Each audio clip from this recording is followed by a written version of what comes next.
இளைப்பு நோய்க்கான மருத்துவம் இது. இந்த இளைப்பு நோயின்றது ஆஸ்மான்னு சொல்கிறாங்க. இந்த ஆஸ்மாவுக்கான மருத்துவம் இது. இதுக்கு வந்து இந்த எரிக்கிளம்பூவை நம்ம பயன்படுத்துகிறோம். இந்த எரிக்கிளம்பூ ஏன் பயன்படுத்துகிறோம்னா அத்தனையும் வந்து நன்மையை செய்யும். இந்த எரிக்கிளம்பூவை வந்து சாப்பிட்டு இதோடு சேர்ந்து நம்ம கண்ணுப்பிள்ளையை சாப்பிட்டு கொஞ்சம் சிறுநீரை குடித்தா பாம்பு விஷமே இறங்கிடும். அங்கேயே நம்மளை காப்பாற்றும் பொழுது இது வேறு என்னென்ன செய்யும், நல்லது செய்யும்னா நிறைய நன்மைகள் செய்யக்கூடியது. இது வந்து இதில் வந்து இந்த மொட்டுக்களாக எடுக்கிறோம். இந்த மொட்டுக்களில் எத்தனை மொட்டுக்கள் எடுக்கிறோமோ அத்தனை மிளகுகள் சேர்க்கணும். நம்ம மொட்டுக்கள் வந்து 7 மொட்டு இப்போ சேர்த்துருக்குறோம். 7 மொட்டுக்கள் வந்து இப்போது இதோடு சேர்க்குறோம்.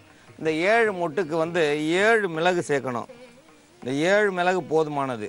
இதுக்கு சீரகம் வந்து சிட்டிகையில் வந்து ஒரு 3 சிட்டிகை போடணும். இந்த 3 சிட்டிகை சீரகம் சேர்த்துருக்கோம். இந்த கலவையை வந்து அரைச்சி எடுத்து இதை வந்து நம்ம மருந்தாக பயன்படுத்த போகிறோம். இப்போ அந்த மருந்தை அரைக்கிறோம்.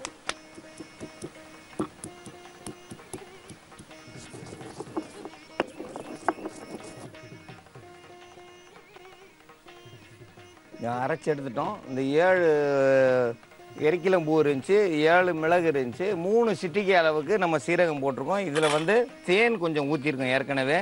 அதோடு சேர்த்து இதை போடுறோம். இது தேவைக்கேற்ப நம்ம தேன் சேர்த்துக்கலாம். இந்த தேன் சேர்த்து குழச்சி வச்சிட்டோம்னா இது வந்து 100 வருஷம் ஆனாலும் இந்த மருந்து கெடாது.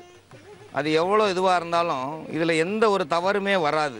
இது ஒரு நாளைக்கு ஒரு முறை தான் இதை வந்து சாப்பிடணும். இதை ஒரே முறையாக நம்ம 7 பூ அரைச்சிட்டோமே அப்படின்னு ஒரே நாளில் சாப்பிடக்கூடாது. ஏன்னா நிறைய பேருக்கு மூச்சிறைப்பு நிறைய இருக்கும். அதனால் இதை வந்து ஒரு நாளில் நம்ம சாப்பிட்டோம்னா சீக்கிரம் நல்லாயிரும் நிறைய பேர் நினைப்பாங்க. அந்த மாதிரி நினைக்கக்கூடாது. இதை அரைச்சி எடுத்துட்டோம். இதை பார்த்திங்கன்னா அற்புதமான மருந்தாக மாறிடுச்சு.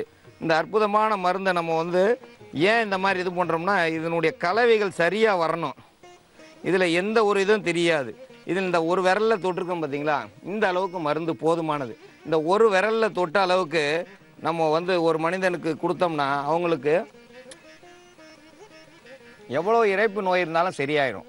இதில் நம்ம எரிக்கிளம்பூ தான் போட்டிருக்கோம். அதனால் எந்த ஒரு தவறும் வராது. இதில் மிளகு சேர்த்துருக்கோம், சீரகம் சேர்த்துருக்கோம். இந்த ஒரு விரலில் தப்பி சாப்பிட்றோமே அதுதான் அளவு. இது தினமும் ஒரு முறை எடுத்து சாப்பிட்ணும். இப்படி 48 நாள் சாப்பிட்டு வந்தோம்னா அந்த இறைப்பு நோயின்றது ஒன்றும் பண்ணாது. இறைப்பு நோய் குறைய ஆரம்பிச்சிடும். அவங்களுடைய உடல் ஆரோக்கியம் கூடும். ஆரோக்கியம் கூட கூட அவங்களுக்கு வந்து என்ன சொல்கிறது, வெளியில் சொல்கிறதுக்கே ஒரு ஆச்சரியமாக இருக்கும். நிறைய பேச ஆரம்பிச்சிருவாங்க. அவங்களால பேச முடியாது, எந்த செயலும் செய்ய முடியாது. அந்த நிலையில் இருக்கிறவங்களுக்கு இது ஒரு அற்புதமான மருந்து. இதனுடைய தன்மை வந்து கார்ப்பு இருக்கும். மிளகு சேர்த்ததால் அதில் ஒரு கார்ப்பு இருக்கும். சீரகம் சேர்த்ததால் அதனுடைய மனம் இருக்கும். இதோடு சேர்ந்த தேன் கலந்த கலவை சேர்க்கும்பொழுது எல்லா நோயிலையும் சரி செய்யக்கூடியது. இந்த இளைப்பு நோயை வந்து கட்டுப்படுத்தும். இந்த இளைப்பு நோயை கட்டுப்படுத்தும் பொழுது நம்ம வந்து அந்த இளைப்பு நோயிலிருந்து அவங்க விடுபட்டாலே போதும். ஏன்னா ஆஸ்மானா அவங்க வாயில் ஏதோ புகை மாதிரி அடிச்சுக்கிறாங்க, வாழ்க்கை பூரா அடிச்சுக்கிட்டு இருக்காங்க. ஆனால் அப்பயும் சரியாகலை. அது இவ்வளோ நாள் தான் பயன்படுத்தணும்னு எதுவும் கிடையாது. ஒரு நோய் வந்துச்சுன்னா அந்த நோய்க்கு அந்த மனிதன் அடிமை.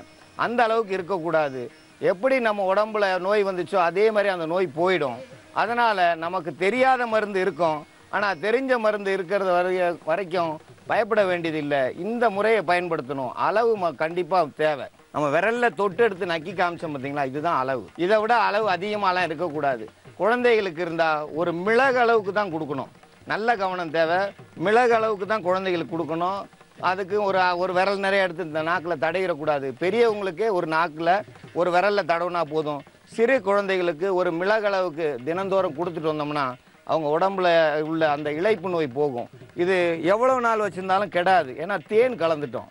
தேன் கலந்த பொருள் எந்த ஒரு பொருளும் 100 வருஷம் கூட இருக்கும். அதனால் கெட்டு போகாது. இந்த மருந்தை வந்து பயன்படுத்தணும். இந்த இளைப்பு நோய் வந்துச்சுன்னா அவங்களால தாங்க முடியாது, பேச முடியாது, எழுத முடியாது, அவங்க எந்த ஒரு செயல்லையும் செயல்படுத்த முடியாது. அவங்க உடல் வந்து ரொம்ப பாதிப்பாயிடும். அவங்களால படிக்க முடியாது. இளைப்பு நோய் வந்தவங்க பார்த்தீங்கன்னா தனியாக போய் ஒரு ரூமில் இருப்பாங்க. அவங்க ஏதோ ஒரு நோயாளியை வந்து தனியாக ஒரு ரூமில் போட்டு அடைச்சா மாதிரி இருப்பாங்க. அவங்க வந்து எல்லாருடைய கூட்டத்திலையும் போய் பேச முடியாது. ஏன்னா அந்த அளவுக்கு மூச்சு வாங்கும். அதனால் அவங்கள வந்து தனியாக ஒதுக்கிடுவாங்க. அவங்களுடைய நண்பர்கள் கூட அவங்களோட கிட்ட போய் உட்கார மாட்டாங்க. தொத்து வியாதியோ நம்ம இது ஒரு தொத்து வியாதி கிடையாது. இது உடலில் உள்ள இரத்த குறைவால் வர்றது. இந்த இரத்த குறைவு இருந்தாலே இந்த மாதிரி தான் வரும். இரத்த குறைவுகளை சரி செய்யணும். ரத்தத்தை அதிகரிக்கணும்னா நல்ல உணவு எடுத்துக்கிறணும். நல்ல இயற்கை உணவு. நான் ஏன் இந்த இயற்கையான இடத்துல வந்து சொல்கிறோம்னா எல்லா மக்களும் இந்த இயற்கை சூழ்நிலையை போய் பார்க்கணும். ஒரே இடத்துல இருந்துட்டு ஆஃபீஸு வீடு அப்படின்ற மாதிரி ஒரே இடத்துக்கு போய் போய் வர்ற அளவுக்கு இருக்கக்கூடாது. சில நகரங்களை விட்டு கிராமங்களுக்கு வந்து சுற்றி பார்க்கணும். அங்கே உள்ள மக்களுடைய பழகி பார்க்கணும். அவங்களுடைய உணவுகளை நீங்கள் ருசித்து பார்க்கணும். அப்போ தான் அவங்களுடைய உடல்நிலை சரி இருக்குது. அவங்களுக்கு ஏன் இந்த நோயே வரல?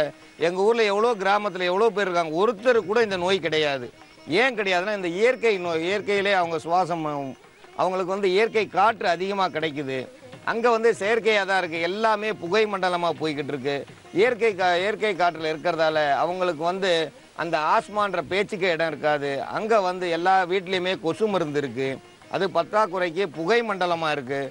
இது இல்லாமல் எல்லாம் சேர்ந்து மழை பெஞ்சாலும் அமில மழையாக தான் அங்கே பேஞ்சிக்கிட்டு இருக்கு. நல்ல மழையும் இல்லை. இங்கே அமிலத்தன்மை ரொம்ப கம்மி. அதனால் மழை பெஞ்சால் சுத்தமான தண்ணி வரும். அங்கே பார்த்தீங்கன்னா கொஞ்ச நேரம் தண்ணியில் வந்து எண்ணெயாக மிதக்க ஆரம்பிக்குது. நகர்ப்புறங்களில் பார்த்தோம்னா இதெல்லாம் சேர்ந்து நம்ம சுவாசத்தை கெடுக்கும். நம்ம சுவாசத்தை கெடுக்கும்போது தான் இந்த மூச்சு திணறல் ஏற்படும். மூச்சு திணறல் தான் வந்து உங்களுக்கு இளைப்பு நோயின்னு சொல்கிற ஆஸ்மா. இந்த ஆஸ்மா இருக்கிறதுலேயே மோசமானது. இந்த ஆஸ்மாவை கட்டுப்படுத்தணும்னா இந்த மருந்து வந்து இப்போ பாருங்கள், நேரமாக எப்படி இருக்குன்னு பாருங்கள். இதனுடைய தன்மை வந்து ஊறிக்கிட்டே இருக்கும். அதில் உள்ள தன்மை ஊற அது வந்து இருக்க வந்து வீரியம் அதிகமாகும். இந்த வீரியம் அதிகமானாலே நம்ம உடலில் உள்ள எல்லா நோயும் சரியாகும். ரத்தங்கள் சீராகும். ரத்தம் சீராக நம்ம ரத்தம் சீரானாலே அந்த மூச்சு திணறல் இருக்காது. இந்த மருந்தை பயன்படுத்தும் போது உங்கள் உடலில் எந்த ஒரு தவறும் வராது. ஏன்னா நான் இப்போ சாப்பிட்டு காட்டியிருக்கேன். நிறைய பேர் வந்து சாப்பிட பயப்படுறாங்க. ஏன்னா அது எரிக்கிளம்பூ விஷந்தானேன்னு நினச்சி. இல்லை, அதுவும் நமக்கு நன்மை செய்யும். நன்மை செய்கிறத நம்ம சாப்பிட்டு வந்தோம்னா எல்லாமே நல்லது. அதனால் இந்த மருந்தை நீங்கள் பயன்படுத்தி பயன்பெற வேண்டும் என்று கேட்டுக்கொள்கிறேன். குழந்தைகளுக்கு வயிற்றுப்போக்கு அல்லது மலம் அடிக்கடி வெளியாகும் தருணத்தில் அந்த குழந்தைகளுக்கு மலம் வெளியாகுவதை தடுக்க மருத்துவத்தை பார்ப்போம். இதற்கு காரணம், குழந்தைகள் கண்ட பொருள்களை எடுத்து சாப்பிடுவதால் மலம் அடிக்கடி வெளியாகிறது. வயிற்றுக்கு சேராத உணவுகளை சாப்பிடுவதாலும் அடிக்கடி வயிற்றுப்போக்காகவும் மலம் கழிந்து கொண்டே இருக்கும். இதற்கு இப்பொழுது நவீன முறையில் அதற்கு ஒரு ட்ரவுசர் போல் ஒரு பையை தைத்து விடுகிறார்கள். அதில் குழந்தை வெளியே இருந்தாலும் அதற்குள்ளேயே வெளியே போகும்படி செய்து விடுகிறார்கள். அது வெளியே போனது தெரியாமல் 2 மணி நேரம் கழிக்க அந்த மலம் கழித்த வாடை குழந்தையினுடைய உடலில் பட்டு புண்ணாக மாறும்.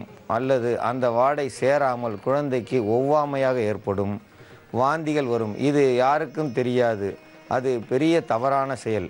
கண்டிப்பாக குழந்தை வெளியே இருந்தால், மலம் கழித்தால் கண்டிப்பாக கழுவ வேண்டும். கழுவாமல் விட்டால் அது குழந்தைகளுக்கு நோயை உண்டாக்கும், வாந்தியை உண்டாக்கும். பால் கொடுக்கும் தாய்மார்கள் வெயிலில் சுற்றி கொண்டு வந்துவிட்டு பின்பு தாய்ப்பால் கொடுக்க குழந்தைகளுக்கு அடிக்கடி வெளியாகும். தாய்மார்கள் மாம்பழம் சாப்பிட்டு தாய்ப்பால் கொடுத்தாலும் அது குழந்தைக்கு சேராது. மாந்தம் என்று சொல்வார்கள். மாந்தம் போல் அடிக்கடி வெளியே போகும். அடிக்கடி வெளியே போகாமல் இருக்க இப்பொழுது இந்த மருத்துவத்தை பார்ப்போம். அதற்கு மாதுளம் பூ, இந்த மாதுளம் பூவை நாம் காய வைத்து அதை இடித்து பொடி செய்து வைத்து கொள்ள வேண்டும். ஏனென்றால் குழந்தைகள் உள்ள வீடுகளில் இந்த மாதுளம்பூ அதிகமாக பயன்படும். ஏனென்றால் இந்த வயிற்றுப்போக்கையும் வயிற்று கடுப்பையும் அடிக்கடி மலம் போவதையும் தடுக்க இந்த மாதுளம்பூக்கள் பயன்படும். மாதுளம் பூக்கள் கிடைக்காத இடங்களில் மாதுளம் பழத்தினுடைய தோல்களை நாம் பயன்படுத்தலாம். அதனுடன் சேர்த்து மிளகாய் வத்தல், ஏனென்றால் இந்த மிளகாயின் வத்தலினுடைய பயன் அதிக காரத்தன்மையாகவும் இருக்கும். இந்த காரத்தன்மை இருப்பதோடு இல்லாமல் இது நல்லதையும் செய்யும், கெட்டதையும் செய்யும். அதிக அளவுக்கு கொடுத்தால் கெட்டதை உண்டு பண்ணி வயிற்றுக்குள் எரிச்சலை உண்டு பண்ணும். குறைந்த அளவு கொடுத்தால் இது மருந்தாக மாறும். அடிக்கடி மலம் போகும் குழந்தைகளுக்கும் இந்த மிளகாயினுடைய காரத்தன்மை உள்ளே உள்ள நாக்குப்பூச்சி, சிறு புழுக்கள், குடலில் உள்ள புழுக்களை வெளியேற்றும். இந்த மிளகாய் வற்றல், நெய் இதனுடன் சேர்க்கிறோம். நெய் சேர்க்கும்போது வயிற்றுக்குள் புண்ணாக இருந்தால் இந்த நெய் ஆற்றிவிடும். இந்த புண் போல் இருக்கும் குடல்களில் குழந்தைகளுக்கு தெரியாது. அதனால் அடிக்கடி மலம் வெளியேறி கொண்டே இருக்கும். மலம் வெளியேறி கொண்டே இருக்கும்போது இந்த நெய்யை பயன்படுத்த அந்த மலம் அடிக்கடி போவதை தடுக்கலாம். இதற்காக பனை வெல்லம் சேர்க்கலாம். அல்லது மண்டை வெல்லம் என்று சொல்வார்கள், கரும்பு வெல்லம், கரும்பு சர்க்கரை என்பார்கள். இந்த வெல்லத்தையும் சேர்க்கலாம். உங்கள் வீட்டில் கிடைக்கும் எந்த வெல்லமாக இருந்தாலும். ஏனென்றால் குழந்தை அடிக்கடி வெளியே சென்று மலத்தை வெளியே கழிப்பதால் அதற்கு நோய் உண்டாகும், காய்ச்சல் உண்டாகும், நடக்க முடியாமல் தவழ்ந்து கொண்டிருக்கும் குழந்தை தவக்கவும் முடியாமல் படுத்த இடத்திலே இருக்கும். இந்த நிலைக்கு வராமல் தடுக்க இந்த வெல்லத்தையும் இதனுடன் பயன்படுத்த வேண்டும். இந்த மருந்து தயாரிக்கும் முறை: இந்த மாதுளம் பூவை காய வைத்து பொடி செய்து வைத்துள்ளோம். மாதுளம்பூவை காய வைத்து பொடி செய்து வைத்துள்ளோம். இந்த பொடியை பயன்படுத்த வேண்டும். ஒரு பூ அளவுக்கு போதுமானது. ஒரு பூ என்றால் மாதுளம் பூ, இது பிஞ்சு பூவும் ஒன்றுதான். இந்த அளவுக்கு எடுக்கும் பொழுது இது 3 குழந்தைகளுக்கு வரும். அதனால் இதை காய வைத்து பார்க்கும்பொழுது 2 சிட்டிகை அளவுக்கு நாம் எடுத்துக்கொண்டால் போதுமானது. 2 சிட்டிகை அளவுக்கு இந்த மாதுளம் பூவை காய வைத்து எடுத்த பொடியையும், மிளகாய் பொடி 1 சிட்டிகை அளவும், நெய் 1 ஸ்பூன் அளவும், வெல்லம் தேவைக்கேற்ப சேர்த்து கொள்ளலாம். இதை குழைத்து குழந்தையின் நாக்கில் தடை வர வயிற்றுப்போக்கு, வயிற்று கடுப்பு என்று சொல்வார்கள், அடிக்கடி மலம் கழிக்கும் குழந்தைகளுக்கு இது மருந்தாக பயன்படும். இப்பொழுது இந்த மருத்துவத்தை காண்போம். இந்த மாதுளந்தோலை காய வைத்து பொடி செய்ததில் 1/4 ஸ்பூன் அளவுக்கு எடுத்துக்கொண்டால் போதும். 1/4 ஸ்பூன் மாதுளந்தோல் என்றால் அதைவிட குறைவாக மிளகாய் வற்றல் அரைத்திருக்கும் தூள்களில் சிறிதளவு 1 சிட்டிகை அளவு சேர்த்தால் போதுமானது. சரிக்கு சரி கண்டிப்பாக போடக்கூடாது. மாதுளந்தோல் 5 கிராம் என்றால் மிளகாய் பொடி 1 கிராம் அளவுக்கு இருந்தால் போதுமானது. நெய்யானது கண்டிப்பாக 1 ஸ்பூனுக்கு இருக்க வேண்டும். ஏனென்றால் அந்த காரத்தையும் மாதுளந்தோலின் துவர்ப்பையும் அடக்க வல்லது இந்த நெய். இந்த பொருள்களை 3ம் கலக்கும் பொழுது இதனுடன் சேர்த்து வெல்லம் சேர்க்க வேண்டும். வெல்லம் தேவைக்கேற்ப எவ்வளவு வேண்டுமானாலும் சேர்க்கலாம். குழந்தைக்கு இந்த மருந்து கார்ப்போ, கசப்போ, துவர்ப்போ இருக்கக்கூடாது, இனிப்பாக இருக்க வேண்டும். அதனால் கண்டிப்பாக வெல்லம் கொஞ்சம் கூடுதலாக சேர்த்தால் தவறில்லை. ஆனால் மருந்து கண்டிப்பாக வேலை செய்யும்.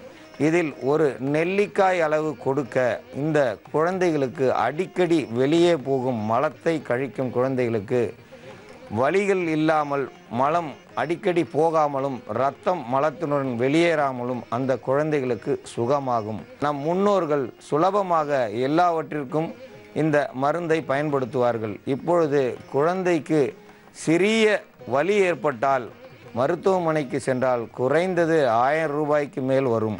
அந்த மருத்துவ செலவை குறைக்க இந்த மருந்தை பயன்படுத்தலாம். இந்த மாதுளந்தோல், மிளகாய் வத்தல், நெய், வெல்லம் இதை சேர்த்து வைத்ததால் பஞ்சாமிர்தம் போல் இருக்கும். இதை எந்த குழந்தையும் விரும்பி சாப்பிடும். இதில் உள்ளதை ஒரு குழந்தைக்கு கொடுத்தோம் என்றால், நான் கையில் வைத்திருக்கும் இந்த அளவு ஒரு குழந்தை கொடுத்தால் அந்த குழந்தை ஒரே மறுநாள் முதல் இந்த அடிக்கடி மலம் கழிக்கும் பழக்கம் நின்று வயிற்றுக்குள் புண் இருந்தாலும் மாறி குழந்தை ஆரோக்கியமாக இருக்கும். இந்த முறையை நீங்கள் கையாள வேண்டும். இது அதிகமான செலவும் வராது, குழந்தைகளுக்கு எந்த ஒரு உபாதையும் வராது. எந்த குழந்தையாக இருந்தாலும் கண்டிப்பாக கொடுக்கலாம். குழந்தைகள் மட்டுமல்ல, குழந்தைக்கு தாய்ப்பால் கொடுக்கும் தாய்மார்களுக்கு இதை இதுபோல் 3 மடங்கு கண்டிப்பாக சாப்பிட வேண்டும். குழந்தை பெற்ற தாய்மார்கள் அடிக்கடி இது மலம் கழிப்பார்கள். ஏனென்றால் அந்த சூடு ஒத்துக்கொள்ளாது. அதனால் நடக்க முடியாமல் போய்விடும். அந்த நடக்க முடியாமல் போவதால் அந்த பெண்களுக்கு இந்த லேகியம் போல் உள்ள, இந்த பஞ்சாமிர்தம் போல் உள்ள இந்த மருந்தை நீங்கள் கொடுக்க அவர்களுக்கு உள்ள வயிற்றுப்போக்கு அடிக்கடி இல்லாமல் நல்லபடியாக சுகமாகவும் இனிமையாகவும் இருக்கும். இந்த மருந்தை சாப்பிட அவர்கள் விரும்புவார்கள். இந்த முறையை பயன்படுத்தி அடிக்கடி மலம் கழிக்காமல் இருக்க குழந்தைகளுக்கு இந்த மருந்தை கொடுக்கும்படி கேட்டுக்கொள்கிறேன். இந்த மருந்தை தாய்மார்கள் கண்டிப்பாக செய்து தாங்கள் குழந்தைகளை அடிக்கடி மருத்துவமனைக்கு எடுத்து செல்வதை தவிர்க்க வேண்டும் என்று கேட்டுக்கொள்கிறேன். நமது நிலையத்துக்கு வந்த கடிதத்தில் கோயம்புத்தூரில் குனியமுத்தூர்ன்ற ஊர்லேருந்து கிருஷ்ணன்ற ஒரு எழுதியிருக்காரு. அவருக்கு பெருவிரலில் நகை சுற்றி 6 மாதமாகி சரியாகவில்லைன்னு எழுதியிருக்காரு. நகை சுற்றி வர்றதுக்கு காரணம், அடிக்கடி இவங்க நகை வெட்டியை வச்சு வெட்டாமல் பல்லுலேயே கடிக்கிறாங்க. பல்லில் கடிக்கிறதால அந்த அந்த அழுக்குகள் வந்து வாயில் உள்ள எச்சிகளும் எல்லாம் சேர்ந்து நகத்தில் வந்து கொஞ்சம் கிழிஞ்சிருக்கும். அதுக்குள்ளே போய் சேர்ந்து அது வந்து சீழ் வச்சு உள்ளே வந்து நகை சுத்தியாக ஏற்படுது. சிலர் பிளேடில் வெட்டும்போது அந்த பிளேடு போய் நகத்துக்குள்ளே வந்து லேசாக காயமாக்கிறது. அதை வந்து ரொம்ப கவனமாக செய்யணும். இப்போ வந்து முந்தி வந்து கல்லுலேயே தேய்ச்சாங்க. தேய்க்கும் போது எந்த ஒரு காயமும் ஆகாது. அந்த நகங்கள் மட்டும் தேயும், அல்லது கல்லை வச்சே முனையை மெதுவாக தேய்ச்சி எடுத்தாங்க அந்த நாள்லலாம்.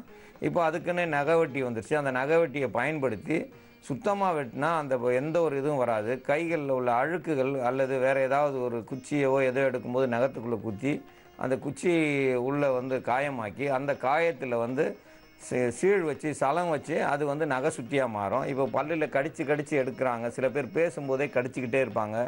அவங்களுக்கெல்லாம் வந்து அடிக்கடி நகை சுற்றி வரும். அதனால் அந்த பழக்கம் இருக்கக்கூடாது. வாயில் விரல் வச்சு கடித்தாலே அந்த விரலில் வந்து காயங்கள் ஏற்பட்டு அது வழியாக வந்து நீர் வந்து கெட்ட நீர் மாதிரி சலமாக மாறிடும். அது பெருவிரலை மட்டும் பாதிக்காது, காய்ச்சல் உண்டு பண்ணும். இந்த பெருவிரலில் வர்றதால எந்த ஒரு வேலையும் செய்ய முடியாது. வேலை செய்ய முடியாமல் இருக்கும்போது எழுத முடியாது. இந்த எழுத முடியாமல் இருக்கும்போது எந்த ஒரு வேலையும் ஓடாது. கை விரல் வந்து அதிக வலி இருக்கும். அதிக வலி இருக்கிறதால அவங்க விரல் வீங்கி போயிருக்கும். அதுக்கு முதல்ல வந்து எலுமிச்சம்பழத்தில் லேசாக ஒரு ஓட்டையை போட்டு அந்த எலுமிச்சம்பழத்தை முதல்ல கோர்த்துடணும். இப்போ கோர்த்துருக்கும்போது ஏன் எலுமிச்சம்பழத்தை கோர்க்குறோம்னா அதில் உள்ள கிருமிகளை வந்து இந்த சிட்ரிக் ஆசிட், எலுமிச்சம்பழத்தில் வந்து சிட்ரிக் ஆசிட் அதிகமாக இருக்குது. அந்த புளிப்புத்தன்மையில் வந்து அதிக அளவு ஆசிட் இருக்கிறதால அந்த கிருமிகளை போய் முதல்ல இந்த எலுமிச்சம்பழம் கொண்டுடும். எலுமிச்சம்பழ சாறு ஒரு நாள் முழுவதும் வச்சுருந்தோம்னா அந்த புண்ணில் உள்ள எல்லா நீர்களையும் அது உறிஞ்சி எடுத்து சீழ் மட்டும் இருக்கும். மறுநாள் பார்த்திங்கன்னா அந்த நான் ராத்திரி முழுவதும் வச்சுருந்து காலையில் அதை எடுத்துகிட்டு பார்த்திங்கன்னா விரலே வந்து வெளுத்து போயிருக்கும். ஏன்னா அந்த சிட்ரிக் ஆசிட் முழுவதும் பட்டு அந்த இடமே இதாக இருக்கும். மறுநாள் பார்த்திங்கன்னா அந்த இடம் வந்து லேசாக இருக்கும். லேசாக அப்படியே அமுக்குனோன்னா உள்ளே இருக்க சலம் வந்துடும்.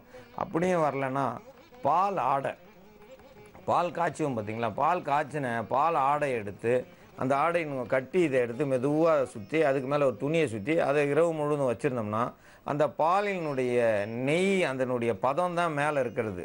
நெய் தான் வந்து மேலே ஆடையாக கட்டியிருக்கும். அதில் நீர்ச்சத்தே இருக்காது. அது போய் போனதும் அது தேவையான நீரை நம்ம விரலுக்குள்ளே இருந்து அந்த நீரை அது எடுக்க ஆரம்பிச்சிடும். அது எடுக்கும்போது உள்ளே கெட்டு போயிருக்கிற இடத்துலேருந்து அந்த நீர் எடுக்கும்போது அதோடு சேர்ந்து சலமும் வந்துடும். மறுநாள் காலையில் நம்ம அப்படியே தொடச்சி எடுக்கும்போது அந்த சலங்கள் வந்து வெளியே வரும். இந்த முறையை கையாண்டோம்னா அந்த நகை சுற்றி சீக்கிரமாக ஆடுறதுக்கு ஒரு வாய்ப்பு இருக்குது. நகை சுற்றி இருந்ததுன்னா அதை நோண்டிக்கிட்டே இருக்கக்கூடாது. அது பேசாமல் தான் வச்சுருக்கணும். அதை சும்மா அழுத்தினாலும் அது வந்து புண் வந்து கண்டி போய் வேறு வலி வந்து தாங்க முடியாமல் காய்ச்சல் உண்டு பண்ணிடும். அந்த காய்ச்சல்லேருந்து விடுபடணும்னா நம்ம கண்டிப்பாக வந்து அந்த நகத்தில் உள்ள சலத்தை வெளியெடுக்காமல் அது வந்து சரியாகாது. சில ரொம்ப பழுத்து போய் அது ரொம்ப அதிக அளவு இருந்தால் தான் அதை ஆப்ரேஷன் பண்ணுறாங்க. அது ஒன்றும் இல்லை, சிறு அளவு நமது சட்டையில் இருக்கிற ஊக்க வச்சு மெதுவாக லேசாக முனையை மட்டும் எடுத்து விட்டோம்னா அது வழியாக சலம் வந்துடும். இந்த சலம் வந்ததுக்கப்புறம் நீங்கள் மருதாணி இலையை வந்து கொதிக்க வச்சு அந்த தண்ணியை வந்து அந்த இதில் வந்து கழுவணும். கொதிக்க வச்சு ஆற வச்ச தண்ணியில் மருதாணி ஒரு 50 கிராம் மருதாணினா அதில் வந்து ஒரு 200 மில்லி அளவு தண்ணியை ஊற்றி கொதிக்க வச்சு அந்த தண்ணியில் இந்த விரலை தினந்தோறும் கழுவிட்டு வந்தோம்னா உள்ளே உள்ள அழுக்குகள் வெளியே வரும். அழுக்குகள் வெளியே வந்துச்சுனாலே அந்த நகை சுற்றி கொஞ்சம் கொஞ்சமாக குறைய ஆரம்பிச்சிடும். நகத்தினுடைய வலி குறையும். ஒரு நாள் விட்டு ஒரு நாள் சில பேர் வந்து ஒரு வாரமாக போட்டிருக்காங்க எலுமிச்சம்பழம். அந்த மாதிரி ஒரு வாரம் போடக்கூடாது. இன்றைக்கி போட்டாச்சுன்னா 3 நாளைக்கு அதை போடக்கூடாது. ஒரு நாள் போட்டதே வந்து அது 3 நாளைக்கு அதனுடைய வேகம் இருக்கும். அதுக்குள்ளேயுமே அது சரியாயிடும். நம்ம தினந்தோறும் போட்டோம்னா அந்த தினந்தோறும் போடும்போது இந்த எலுமிச்சம்பழத்தினுடைய சாரும் சேர்ந்து உள்ளே போய் சீழாக மாறிடும். ஏன்னா அந்த சிட்ரிக் ஆசிடை ஏற்றுக்கிற தன்மை உடம்புக்கு வந்துடும். உடம்பு வந்து எந்த ஒரு பொருளையும் ஒரு குறிப்பிட்ட நேரம் வரைக்கும் தான் பார்க்கும். அதுக்கு மேலே அதுக்கேற்ற மாதிரி மாற்றி அதையே வந்து பயன்படுத்தி அந்த புண்ணாக நிற்கும். அப்போ எலுமிச்சம்பழ சாரும் வந்து அந்த சலமாக மாறிடும். ஒரு மருத்துவத்தை ஒரு நாள் தான் செய்யணும். இதை சொல்லிட்டாரேன்னு ஒரு 30 நாள் செய்யக்கூடாது. சில பேர் என்ன செய்கிறாங்க, ஒரு வாரம் சேர்ந்தாப்பில் வைக்கிறாங்க. ஒரு வாரம் சேர்ந்தாப்பில் வச்சா அது சரியே ஆகாது. ஒரு நாள் வச்சாச்சா அதோட விட்டுறணும். அதுக்கு அடுத்து வேறு மருத்துவம் தான் அதை செய்யணும். விரல் வந்து நம்மளுடைய விரல் கட்ட விரல் இல்லைன்னா ஒன்றுமே செய்ய முடியாது, எழுத முடியாது, எந்த ஒரு பொருளையும் எடுக்க முடியாது. 4 விரலில் எந்த இதுவும் இருக்குமே. இந்த பெருவிரலில் தான் அதிகமாக நகை சுற்றி வரும். மீதி விரலெல்லாம் அதிக நகை சுற்றி வராது. விரலில் வந்தாலும் அது வந்து அந்த அளவு ஒன்றும் வலி இருக்காது. பெருவிரல் நகத்தில் வந்துன்னா கொண்ட நரம்பில் வந்து இருக்கும் வலி. 4 பெருவிரலில் எந்த பெருவிரலில் ஓங்கி அடித்தாலும் உயிர் போயிடும். ஏன்னா 4 பெருவிரலினுடைய விரல் நுனியில் இருக்கிற நரம்புகளும் நம்ம தலை உச்சியில் இருக்கிற நரம்பும் வந்து நேரடியாக ஒரே கடைசி முடிச்சில் இருக்கும். அதனால் பெருவரலை வந்து ரொம்ப ஜாக்கிரதையாக பார்த்துக்கிறணும். அந்த பெருவரலில் வந்த நம்ம நகை சுத்தியும் அதேமாரி ஜாக்கிரதையாக பார்க்கணும். இது வலிக்க பார்த்தீங்கன்னா தலை உச்சியில் தான் போய் விண்ணுன்னு தெரிக்கும். அந்த காய்ச்சல் வந்தாலும் அவங்களால கட்டுப்படுத்த முடியாது, எந்த மருந்தும் கட்டுப்படும். அதனால் இது மெதுவாக தான் நம்ம அந்த சலத்தை வெளியே எடுக்கணும். அந்த மெதுவாக சலத்தை எடுத்துட்டு அதுக்கப்புறம் வந்து நம்ம இந்த பால் ஆடையை போட்டோம்னா அதில் உள்ள நீர் அது எடுக்க ஆரம்பிச்சிடும். அதுக்கடுத்து மருதாணி தண்ணியில் கழுவலாம். அல்லனா மருதாணியை அரைச்சி அது மேலே அப்படியே வச்சு காய வச்சிட்டோம்னா அதில் உள்ள நீர்கள் எல்லாம் வெளியே வரும். இப்படி நீர் வெளியே வர வர நகைச்சுத்தி வந்து மெதுவாக கையினுடைய வீக்கம் குறைய ஆரம்பிக்கும். கையினுடைய வீக்கம் குறையும் போது உள்ளே இருக்கிற நீர் அனைத்தும் வெளியில் வரும், சலங்கள் வெளியே வந்துடும். இத்து புறா மாதிரி அந்த நகங்கள் இருந்தாலும் அந்த நகம் சரியாயிடும். ஏன் மருதாணி வைக்கிறோம்னா நகம் செத்து போயிடும் நம்ம நினச்சாலும் அந்த நகம் மீண்டும் உயிர் பெற்று வர்றதுக்கு அந்த மருதாணி வந்து நல்ல உதவி செய்யும். அந்த மருதாணியை நம்ம வச்சு ராத்திரியில் வச்சு சுற்றி அரைச்சி வச்சு கட்டிட்டு காலையில் கழட்டி விட்டோம்னா அந்த இதில் வந்து நகை சுற்றி வந்து சரியாயிடும். அதனால தான் கடைசியாக வந்து மருதாணியை தான் வைக்கணும். முதல்ல எலுமிச்சம்பழம், ரெண்டாவது பால், மூணாவது மருதாணி. இதை மாற்றி 3 நாள் இது பண்ணோம்னா குறைஞ்சது 4 அல்ல 5வது நாள்லேயே அந்த நகை சுற்றி சரியாயிடும். இந்த முறையை பயன்படுத்தி இதே போல் எல்லாருக்கும் யாருக்கு இந்த நகை சுற்றி வந்தாலும் இந்த முறையை தான் பயன்படுத்தணும். இந்த முறையை பயன்படுத்தி பயன்பெற வேணும் என்று கேட்டுக்கொள்கிறேன்.